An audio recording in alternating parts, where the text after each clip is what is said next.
The top stories from around the world. We will put the spotlight on the plane crash tragedy and its investigation. First up, West Asia is on the boil again. We'll get you the ground report from Israel. Next, Donald Trump has issued a stark warning to Iran. Iran has hit back too. We'll tell you what the top leaders are saying.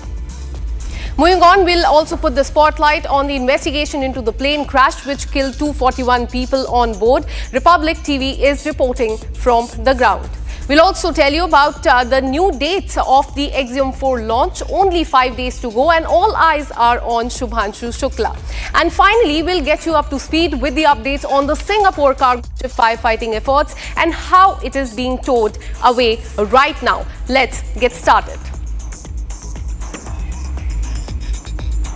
All right, so West Asia is on the edge again. Tensions between Israel and Iran have exploded into an open retaliation. In a dramatic escalation, in fact, last night, Iran launched barrage of drones and ballistic missiles targeting Israel, a direct response to Operation Rising Lion, wherein Iran's nuclear program and top military officials were hit and killed. Now, back in Israel, the skies over Tel Aviv and Jerusalem were lit up overnight. At least 2 people have lost their lives and several more are injured as the 2 countries now stand on the brink of an all-out war.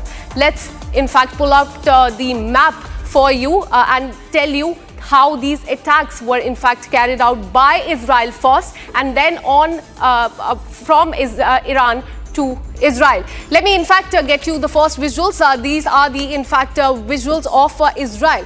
What happened last night is that Iran hit Israel at these 2 locations. These in fact are the main areas of Israel. This is Tel Aviv and Jerusalem. Several buildings were damaged. What we're learning is that 2 people have lost their life and in fact several people are injured as well. I would request my team to get the second map that is of Iran. Now these are the locations where Israel hit Iran. Let me take you through them one by one. First is Tehran. This is the capital. The next one is Tabriz. Tabriz is the place which has the nuclear research center. Then we have Kermanshah. Kermanshah is where which has a missile base. After that, this is in fact the location which has the main nuclear site of Iran. Natanz is that place and Isfahan is the place which has the nuclear facility. And finally, we'll tell you about Arak, which has another nuclear complex. What we're learning is that in this attack that took place day before yesterday, as many as 9 nuclear scientists were killed and several top military officials of Iran were also decimated by Israel. Now, this completely shows that the West Asia, this region, remains to be on the edge and is on boil again. So we showed you the map of how this all-out escalation is in fact taking place as far as Iran and Israel is concerned. Firstly, the first attack was by Israel on Iran and that we saw day before yesterday when all of these nuclear facilities and also their top military leaders were hit. Several buildings were also hit by Israel as far as Iran is concerned. Yesterday, Iran hit back on Israel, Tel Aviv and Jerusalem. All right, let me bring in Nick, who joins us from Tel Aviv. Nick, you've been getting at ground reports from Israel because what we're learning is that several buildings were damaged yesterday. 2 people have lost their life. Tell us what is happening on the ground right now. Yeah, so now we are in the center of Tel Aviv. Here behind me, you can see the main headquarters of the Israeli army. And as you can see, everything is okay with these headquarters, although Iran trying to claim that it targeted, destroyed some of the army bases and the main army base, but it is false. Those are lies, and the rockets of Iran hitting peaceful neighborhoods. And actually, one of the buildings in the center of Tel Aviv, a high skyscraper with about 50 or even more floors, was damaged by direct hit of Iranian ballistic missile. Absolutely. And yes. Absolutely. So you've been getting us visuals about the damage to the, in fact, the buildings there as well. Can you elaborate on where this attack took place yesterday? Because what Iran is claiming is that their military, in fact, breached the Iron Dome as well. One of the buildings that was hit in the center of Tel Aviv, but we can't say the exact location because Israeli army understands that Iran can use this information to target more precisely next time the places that it wants to hit. That's why Israel asking journalists not to share the exact locations of those places. But I saw myself, this is a skyscraper with thousands of families that living there, and all of them were evacuated because this missile did a huge hole in this building, and the building is part of a complex of several buildings, and all of them can collapse right now. So no one can return to the building. It is a little bit like the 9/11 when you had so big holes inside of buildings that could lead for a collapse of a building. And I don't understand why Iran doing that, why they're targeting peaceful people, because it's just encourage Israel to continue its attack on Iranian strategic places and targets that Israel for many years developed a specific plan how to destroy their nuclear plan, and also how to destroy, if it's not enough, their also leadership and their economy. And the consequences for Iran could be really bad if they will continue to target civilians in Israel. Absolutely. Keep tracking those details, Zanik. We'll keep coming back to you for more on this. Now, let's tell you about the escalation. In fact, it comes a day before the high-level talks between United States and Iran over Tehran's nuclear program. Trump has issued a stark warning, telling Iran to agree to the nuclear deal before it is left with nothing. But Iran has called the dialogue meaningless after Israel launched its biggest ever military strike against Iran, an operation Iran claimed was backed by the United States. Listen in to what the top leaders of the three countries, Iran, Israel, as well as United States, are saying. Speak to you, the proud people of Iran. We're in the midst of one of the greatest military operations in history, Operation Rising Lion. The Islamic regime, which has oppressed you for nearly 50 years, threatens to destroy my country, the State of Israel. The objective of Israel's military operation is to remove this threat, both the nuclear threat and the ballistic missile threat to Israel. And as we achieve our objectives, we're also clearing the path for you to achieve your objective, which is freedom. In the past 24 hours, we've taken out top military commanders, senior nuclear scientists, the Islamic regime's most significant enrichment facility, and a large portion of its ballistic missile arsenal. More is on the way. The regime doesn't know what hit them. They don't know what will hit them. The nation of Iran and the nation of Israel have been true friends since the days of Cyrus the Great. And the time has come for you to unite around your flag and your historic legacy by standing up for your freedom from an evil and oppressive regime. It has never been weaker. This is your opportunity to stand up and let your voices be heard. Woman, life, freedom. Zan, Zandegi, Azadi. As I said yesterday and many times before, Israel's fight is not with you. It's not with you, the brave people of Iran, whom we respect and admire. Our fight is with our common enemy, a murderous regime that both oppresses you and impoverishes you. Brave people of Iran, your light will defeat the darkness. I am with you. The people of Israel are with you. بسم الله الرحمن الرحیم. عرض سلام دارم به ملت عزیز و بزرگ کشورمون. شهادت سرداران و دانشمندان عزیز که البته برای همه سنگین است و تعدادی از مردم غیر نظامی رو به ملت ایران به خانواده های اونها تبریک و تسلیت عرض میکنم. امیدواریم انشاءالله خدای متعال درجات اونها رو عالی کنه و ارواح طیبشون رو مشمول لطف ویژه خودش قرار بده. و اما مطلبی که مایل بودم با ملت عزیزمون در میان بذارم اینه که Now let me bring in geopolitical expert Madhav Nalapat to get more perspective on this story. Thank you so much for speaking to Republic TV. I want to ask you, how do you assess this unfolding situation in West Asia, because it is once again on the boil, and very important to mention here that this is happening a day before the crucial talks between Iran and US as far as the nuclear talks are concerned.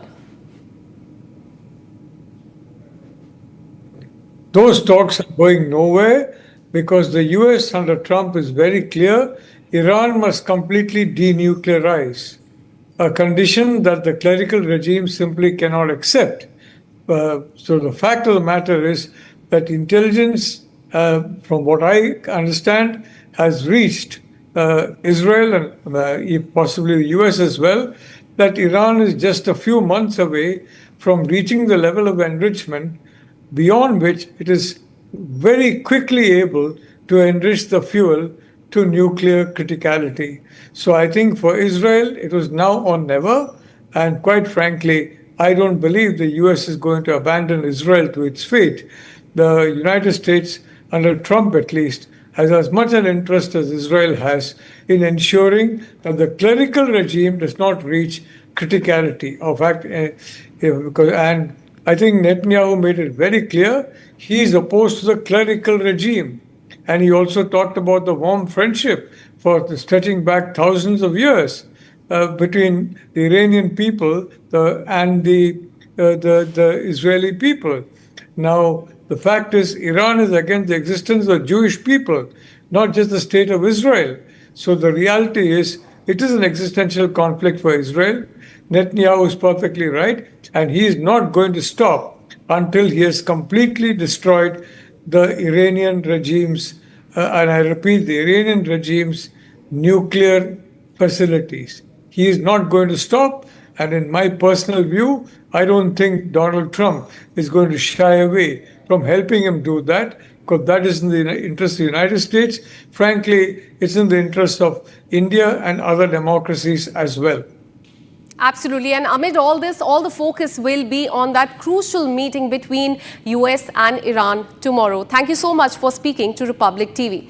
Now shifting our focus to the state of Gujarat, Aviation Minister Ram Mohan Naidu today expressed shock over the Air India flight crash and announced a 3-month timeline to conduct a comprehensive investigation into the accident. Now, he also said that how such plane crashes can be avoided in future will also be deliberated upon. The minister also shared a crucial update about the recovery of the black box, which he said would provide an in-depth insight into what actually happened during the process of the air crash. And in fact, the moments before the crash as well. Listen in to what he said, and then we'll get you the ground report as well. Seriousness of the incident. The Aircraft Accident Investigation Bureau, which was formed specifically to look into the accidents that happen around aircrafts, was immediately mobilized, and the GO team from the AIB, including 5 members constituting DG AIB, was also immediately rushed to the site to start the investigation process. And since day one, within hours itself, the AIB has started its process of investigation. And yesterday, they have added 2 more members to the investigation, one from the forensics team, one from the medical team. And they would be doing it in future also as necessary. Whichever expert is required, they will be adding them to the investigation. And one important update from the technical investigation, which is happening through the AIB, is the recovery of the black box yesterday around 5 p.m. from the site. The AIB team believes that this decoding of the black box is going to give a in-depth insight into what would have actually happened during the process of the crash or moments before the crash itself. So we are also eagerly waiting for what the results or the report is going to be once the AIB goes through its full investigation. Taking utmost seriousness of the incident and to further investigate into the incident and to look into all the theories or other information that is going around this incident, we felt it would be much better to have another committee also overlooking into this crash and also the safety. So yesterday I've announced it before only that we are going to form another high-level committee before. And immediately we have constituted the committee also yesterday under the chairmanship of Home Secretary. And like our initial thought, we wanted to have experts in the committee from various sectors and not less than any joint secretary level. So accordingly, we have constituted the committee. We have circulated the order also of the high-level committee which is going to investigate this crash. So like I said, the Home Secretary is going to be the chairman of the committee, Secretary Ministry of Civil Aviation, Additional Secretary from MHA, one representative from the state of Gujarat where the incident actually happened, representative from State Disaster Response Authority, Government of Gujarat, Police Commissioner Ahmedabad, DG Inspection and Safety from the Indian Air Force, DG BCAS, which is the Bureau of Civil Aviation Security, DG DGCA, Special Director from IB, and Director from the Directorate of Forensic Sciences Services. So like you see, the composition of the high-level committee involves people from various backgrounds, and the people we feel who can bring in a lot of expertise and value to the committee which is going to investigate in a holistic way into the incident. And now let me go across to my colleague Akhil, who joins us from the crash site. Akhil, you've been getting us a lot of reports from the ground. Black box has been recovered. Committee has been constituted as well. Tell us about the investigation and how multiple agencies are inspecting and investigating this matter. Well, absolutely. If you see, our 5-member committee has already been formed with regard to the investigation. Earlier, what we have seen that this very morning, the AAIB team, aircraft investigation team that is basically investigating the entire incident has arrived over here. There was a 3-member team which has arrived at around 9:30 a.m. this very morning, and after that, what we have seen that not only this very team. If you see the Ahmedabad police team, and apart from that, the NDRF team is also being part of the investigation, because the investigation is at a preliminary stage, and what we have been learning that it's not a one agency investigation, it's a multidisciplinary agency investigation. So each unit is going to give their report, and then final culminated report will be given by the Ministry of Civil Aviation. So at this point in time, earlier we have questioned the AAIB investigative bureau officials as well, and on that regard they have said that we have collected the black box from the NDRF team, because the NDRF team was doing the ground operational work, and they have collected that black box. And if you see the visuals of that black box from outside, it has got affected, but from the inside it's in its natural shape. So right now what we have got to know that from the AIB sources that the black box will only be revealing most of the details, that at what altitude and what velocity and what momentum point when the aircraft basically lost control with the ATC. So that is going to be the very critical juncture that will give us a detailed analysis, and the entire process will be decoded by the AAIB. Back to you. Absolutely. So this black box has been recovered and in-depth analysis, in fact, will be taken out to find out what actually went wrong. Keep tracking those details, Aki. We'll keep coming back to you for more on this. Now shifting our focus, in fact, it was supposed to be a quiet homecoming, a surprise visit, a fresh start and a long overdue reunion. But for Harshit and Pooja Patel, what began as a journey of hope ended in a heartbreak. One of the many stories from that fateful flight, seat number 20H and 20J, and the dreams that never made it home. Watch this report. The Air India crash has shattered countless families. Among them, the story of Harshit and Pooja Patel, a young couple who had returned to India with hope in their hearts and healing on their minds.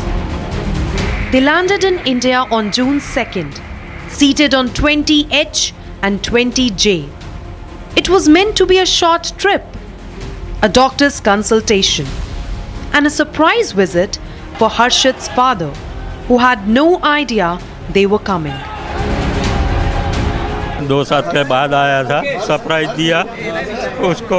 इसकी wife को pregnancy थी तो miscarriage वहाँ हो गई थी, तो उसकी तकलीफ हो जाती थी, तो मेडिकल के लिए इधर आया था। 10 दिन के लिए ही आया, 12 तारीख की उसकी रिटर्न टिकट थी।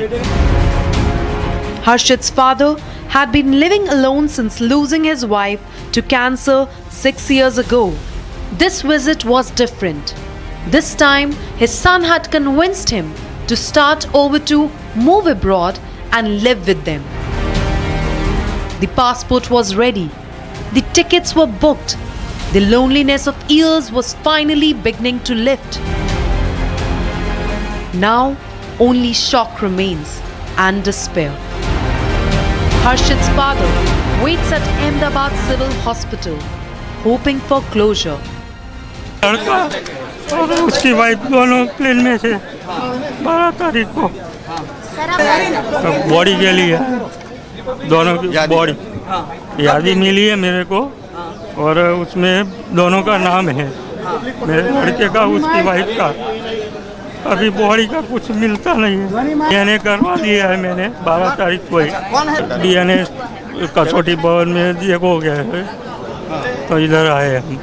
72 आवर्स बोल रहे हैं। हाँ, फोन आएगा। Their future, once filled with dreams and plans, now lies in ruins.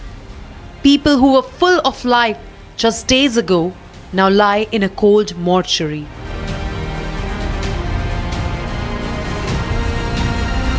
Now moving on, the Indian Space Research Organisation has confirmed a new launch date for the Axiom-4 mission, scheduled to lift off on June 19. The mission will carry Indian astronaut group Captain Shubhanshu Shukla and 3 other crew members to the International Space Station. Now initially set for June 11th, the mission was delayed due to a liquid oxygen leak in the Falcon 9 launch vehicle. Now, with this issue resolved, Shukla is set to become only the second Indian national to travel to space since 1984. Watch this report.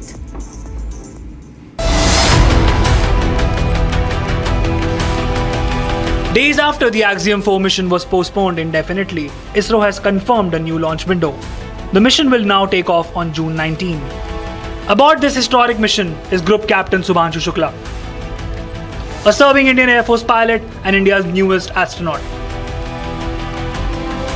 He will travel alongside 3 international crewmates to the International Space Station. The liftoff will take place from NASA's Kennedy Space Center in Florida, on board SpaceX's trusted Falcon 9 rocket. The announcement comes after a critical review meeting between ISRO, SpaceX and Axiom Space, during which engineers confirmed that the liquid oxygen leak in Falcon 9 has been fully resolved. For Group Captain Shubhanshu Shukla, this mission is a personal and national milestone. Once launched, he will become only the second Indian national to travel into space after Rakesh Sharma's iconic mission in 1984. The Axiom-4 mission is a pivotal step in India's journey towards its own human spaceflight program, with Shukla's participation marking India's global footprint in space collaboration. A proud moment not just for ISRO but for every Indian. The countdown to history has just begun. Now shifting our focus to the coast of Kerala, a fiery container ship, rough seas and a daring Navy rescue. In a high-risk mission off Kochi, the Indian Navy pulled off an aerial insertion to prevent a major disaster. The firefighting operation have concluded and towing operation has started. Here is in fact how it all unfolded.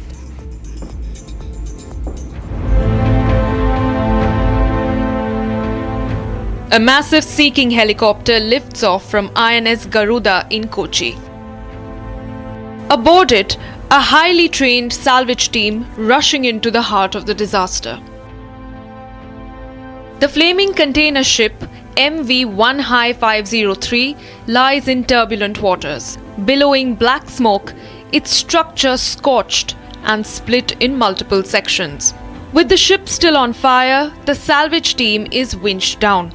Precision operation executed in rough sea and wind conditions. They land on a narrow, heat-warped deck, risking their lives for a salvage connection. The team swiftly connects a tow line to salvage tug Offshore Warrior, a vital step to begin moving the crippled vessel to safety. With the job done, the salvage team is hoisted back into the chopper. Smoke continues to choke the air, but the mission is a successful one. Now INS Sharda and MV Triton Liberty work round the clock, alongside the Coast Guard, to stabilize the situation and prevent a large maritime disaster. The Coast Guard and multiple maritime agencies responded promptly, launching a complex rescue and salvage operation which culminated in this daring aerial insertion. This is all we could pack in this bulletin for you. We'll be back tomorrow with more stories at 6 o'clock. Keep watching Republic TV.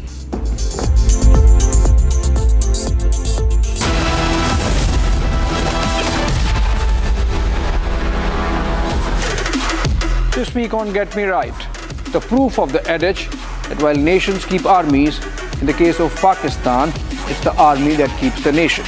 The Pak budget this year is squeezing itself to make more space for Munir's army. And then we take a look at a major geopolitical shift that escaped headlines. China sent 2 of its aircraft carriers into the Pacific Ocean for the first time, inching closer to the United States coast. And finally, did the Congress call the bluff of Rahul Gandhi's caste politics by backtracking on the caste survey it did in Karnataka? Join me this Saturday and Sunday, only on Republic TV.